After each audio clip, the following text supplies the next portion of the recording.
நான் பள்ளிக்கூடத்தில் படிக்கும் போது நாங்களும் ஒவ்வொரு அரங்கா போய் நிறைய காசு கட்டி இப்படி ஒரு நிகழ்வை செய்யறதுக்கு பார்க்குறோம். நாங்கள் அதை ஒட்டித்தான் 2018 நான் எலெக்ஷன்ல ரன் பண்ணும்போதும் கேட்ட ஒரே ஒரு பெரிய ஒரு கேள்வி, வேண்டுகோள் என்னென்றா, எங்களோட தமிழ் சமூகத்துக்கு எங்களுக்கு கொண்ட ஒரு தமிழ் சமூக மையம், தமிழ் கம்யூனிட்டி சென்டர் வேணுமென்று அதுக்கான ஒரு அப்ளிகேஷனும் ஒன்டாரியோ கவர்மெண்ட்டுக்கு வந்து அதை ஒன்டாரியோ முதல்வர் டட்ஃபோர்ட் அப்ரூவ் பண்றது மட்டும் இல்லாம அதுக்கு கிட்டத்தட்ட 12 மில்லியன் ஒதுக்கி பிறகு அந்த அப்ளிகேஷன் பெடரல் கவர்மெண்ட்டுக்கு போய் அவர்களும் அப்ரூவ் பண்ணி அவர்களும் நிதி ஒதுக்கி பிறகு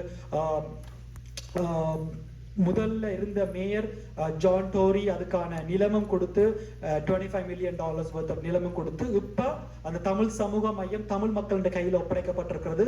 எந்த ஒரு கம்யூனிட்டி சென்டரும் இந்த கனடாவில் கட்டப்படுதா இருக்குண்டா அதுக்கு 3 இந்த அரசாங்கங்களை தாண்டி அந்த சமூகமும் அதுக்கேற்ற மாதிரி நிதியை ஒதுக்கணும். அந்த நிதி ஒதுக்கலுக்கான பணி நடந்து கொண்டிருக்கிறது. நானே இதை பற்றி இன்றைக்கு இங்க உங்களோட கதைக்கிறேன்டா, இங்க தமிழ் சமூகத்துல இருக்க நிறைய அளப்பெரிய பணியை செஞ்சுட்டு இருக்கிற நிறைய பேர் இங்க இருக்கிறீங்க. இந்த ஒரு தமிழ் சமூகத்துக்கான நிதி ஒதுக்கல் 3 கட்ட அரசாங்கங்களும் கொடுத்த பிறகு தமிழ் சமூகம் அந்த நிதியின் பொறுப்பு எடுத்திருக்கிறோம். இதுக்கு கால வரை என்று பார்க்கும்போது 2027 தான் இருக்குது. அதுக்குள்ள இந்த நிதியை நாங்கள் சேகரிச்சாத்தான் இந்த தமிழ் சமூக மையம் கட்டலாம்.